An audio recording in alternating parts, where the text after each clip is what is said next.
ADF Arugambay அமைப்பின் ஏற்பாட்டில் கல்விக்காக ஓடுவோம் எனும் துணைப்பொருளில் சர்வதேச அரை மரதன் நிகழ்வொன்று இம்மாதம் 17ஆம் தேதி நடைபெற இருக்கின்றது. இந்நிகழ்வு சம்பந்தமான தகவல்களை ஜட்டம் ஹாஜத் அவர்கள் UTV ஸ்ரீலங்கா தகவலுக்காக வழங்கி வைக்க உள்ளார். UTV ஸ்ரீலங்காவுக்காக புத்தூரிலிருந்து T Idris. Arugam Bay development forum ADF அருகம்பையானது இப்பொத்தியில் பிராந்தியத்தின் வளர்ச்சிக்காக கல்வி, கலாச்சாரம், சமயம், பொருளாதாரம் மற்றும் விளையாட்டு போன்ற சகல விதமான வளர்ச்சிக்காகவும் பல செயற்திட்டங்களை முன்னெடுத்து வருகிறது.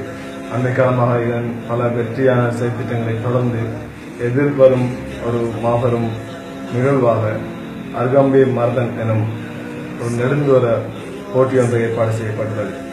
இந்நெடுந்தூரமானது அருகம்பை ஹாஃப் மரதன் 21 கிலோமீட்டர் நெடுந்தூரத்தை கொண்டது. இது வெறுமனே ஒரு விளையாட்டு நிகழ்வாக மட்டுமல்லாமல் இப்பிராந்தியத்தை சர்வதேச மட்டத்துக்கு இட்டுச் செல்லும் ஒரு நிகழ்வாக இது கருதப்படுகின்றது.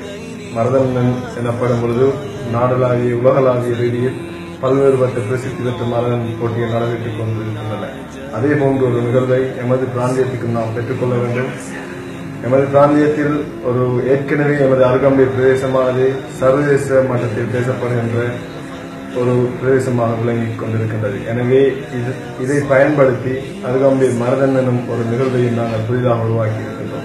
எதிர்வரும் காலங்களில் எமது பிரதேசத்தில், எமது நாட்டில் மட்டுமல்லாமல் வெளிநாடுகளில் இருந்தும் இப்போட்டியில் கலந்து கொள்வதற்காக பல வீரர்கள் இங்கு சமூகம் அளிப்பார்கள் என்று எங்களுக்கு ஐயமில்லை. எனவே எங்களது முதலாவது இம்முயற்சி வெற்றி பெற வேண்டும் என்று எமது பிராந்திய மக்கள் மற்றும் விளையாட்டுத்துறை சார்ந்தவர்கள், மேலும் இந்நிகழ்வுக்காக வேண்டி பிரதம அதிதிகளாக கலந்து கொள்ள இருக்கும் இலங்கை தேசிய கிரிக்கெட் அணி வீரர்களான சாமர கபுகேதர, டம்மிக பிரசாத் மற்றும் ஜெஃப்ரி வெண்டசே ஆகிய மூவரும் கலந்ததற்காக எங்களுக்கு வாக்குறுதி அளித்து வருவதற்கு ஆயத்தமாகிக் கொண்டிருக்கின்றார்கள். எனவே இந்நிகழ்வானது எதிர்வரும் 17ஆம் தேதி ஜூலை 17 காலை 7 மணி அளவில் ஆரம்பிக்கப்பட உள்ளது. இந்நிகழ்வுக்கு ஈடுமான வரையில் ஓட்ட வீரர்களை நாங்கள் சேர்த்துக் கொண்டு வெளிநாட்டு வாழ் ஓட்ட வீரர்களை நாங்கள் இதனோடு இணைக்க உள்ளோம்.